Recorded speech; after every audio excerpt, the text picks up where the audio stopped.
Polls in Nigeria, it seems as if incumbent President Muhammadu Buhari is in the lead, but the party of his main challenger, Atiku Abubakar, has rejected their tallies as incorrect and unacceptable. Senegal, on the other hand, also went to the polls this past weekend with incumbent President Macky Sall claiming victory, but the opposition denouncing this. So what does the state of these elections mean to the respective countries? And for some analysis, we joined from Pretoria by Professor Kealeboga Maphunye, an expert on African politics and political science at University of South Africa. Professor, a very good morning to you and a warm welcome to Morning Live.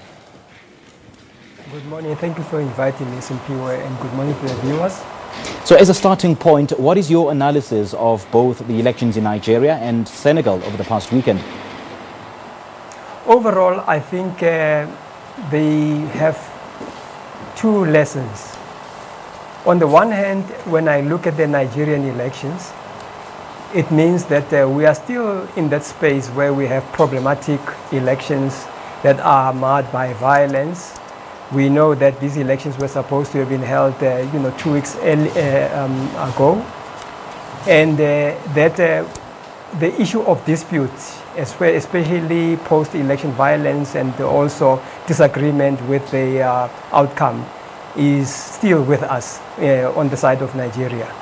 However, when you look at Senegal, it looks like we are quite likely to have a continuation of the peaceful elections that the country has had previously, and which are quite likely to deliver a relatively accepted internationally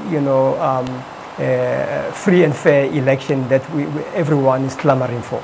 So there are lessons from both sides. But from the Nigerian side, much more focus is obviously around some of the things that happened that were not supposed to have happened, like the postponement that I talked about, including the many deaths. I mean, 260 plus deaths since October last year is just too much when it comes to issues of elections and democracy in the continent. Yeah, indeed, and one death is just one too many. And the United States saying that the fact that the Nigerian elections were postponed, it has lost some credibility. Are you also of the same school of thought?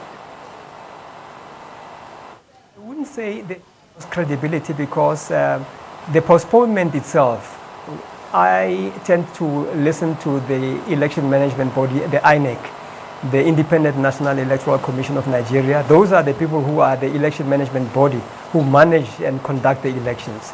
And normally you listen to these people to find out what are the actual reasons of the postponement. And it looks like the postponement was unavoidable. And then what happens is that after the postponement has taken place and then a new date has been decided upon, which was the case in the case of Nigeria, we look at the poll process, the election in totality. In other words, we need to look at the pre-election process, the election day situation, as well as what's going to happen after, now that Nigerians are already beginning to jubilantly celebrate in the streets of the country's capitals. So for me, I wouldn't say the election has lost credibility. I would say that it was marred by problematic issues that in terms of election management normally pose a problem as to the quality of democracy that we have in Africa. We are aware that Nigeria is a populous country. I mean, 84 million plus strong citizens. For me, this is a huge exercise, especially to conduct an election for a country as huge as Nigeria. So we cannot just throw out the outcome and say they have lost credibility without necessarily looking at all the issues at stake. Currently, for me, I'm still looking at the elections as they come. Up until very late last night, we could see that Buhari was leading in 19 of the 36 states, whereas the contender Atiku Abubakar was leading in 17 of those. So for me, the credibility is actually in how the two contenders have been going about in terms of winning the hearts and minds of the Nigerian voters.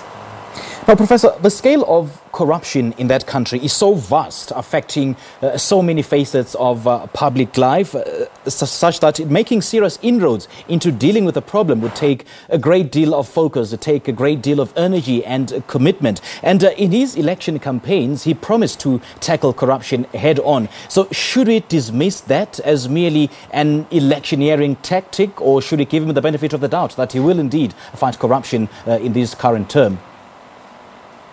I am skeptical about the extent to which he's going to tackle corruption. Actually, in 2012, when he came in, that was one of the key election messages of his campaign, that I will deal with corruption.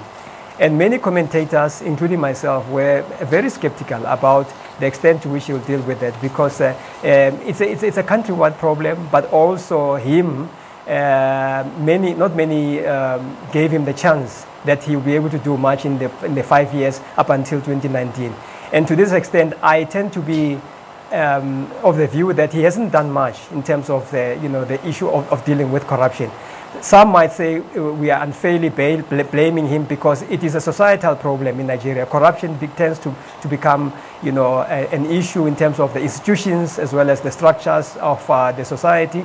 And to that extent, maybe we should also look at that. However, whether he will be able to deal with it from five years from henceforth is also questionable. Having said that, we should also still, recognize the fact that there are certain things that he has done that some would say, yes, perhaps he deserves a second term. The very fact that he's still trying to stabilize Nigeria, we know that it came from a very difficult past. Before 1999, all those military coups and so on, military governments, and Nigeria moved to multi-party democracy. And to that extent, Nigerians are now learning to live in terms of the rules and principles of multi-party government. And to that extent, maybe we need to give them more time. There's still more time that needs to be given to the democratic process to take root and to be consolidated. Indeed, and the people of Nigeria have indeed spoken through the ballot. Let's now move our focus now to Senegal, where the country has been hailed for the transfer of power in the past years and in past elections. But then this time around, the opposition has been denouncing Macky Sall's victory, saying that it actually won 57% of the vote. On the other hand, Prime Minister Mohamed Dion said that Sall had won a clear majority and had been re-elected based on the initial tallies from the polling station. Now, Professor, this is a country which has widely been hailed as the beacon of democracy in Africa. Is it still enjoying the same status? Up to the time when the elections were held, I would still say that Senegal is still a heavyweight, political heavyweight, almost like Nigeria in the ECOWAS region. And to that extent, it still enjoys, relative status as a democratic, peaceful country. Because we have had peaceful transfer of power ever since 1960, when the country, was given independence by France, the former colonizing power. So to that extent, it still enjoys, that status. And I think when we look at the two political heavyweights of West Africa, Nigeria, that we've just spoken about, and now Senegal, we can see a clear contrast. In terms of Senegal, we are talking about peaceful elections, relatively peaceful elections. We are talking about free campaigning, relatively free and fair processes of electioneering. To that extent, we tend to believe that the outcome will be very closely reflecting on the wishes of the electorate. Yes, there will be instances where the contenders as well as the opposition parties will complain, and those ones have to be checked by the Electoral Commission. And we also have African Union and other observers on the ground who are closely monitoring those polls. But on the whole, the messages that I've been receiving from Senegal are that on the whole, the process seems to be well on course to deliver an acceptable election. Of course, we are aware that there were 5 contenders here, especially 2 who tended to pose more like a serious, challenge to Macky Sall, the incumbent. For instance, a person like Idriss Seck, who is, former prime minister, as well as Usman Sonko, very young, tax inspector, who is also a member of parliament. But on the whole, what Macky Sall has done in the past 5 years tend to, project him as someone who could, snatch this election, all, things remaining the same. Well, Professor, thank you so much for staying with us and for sharing your thoughts and your views with us here on the program this morning. We appreciate it. Thank you very much.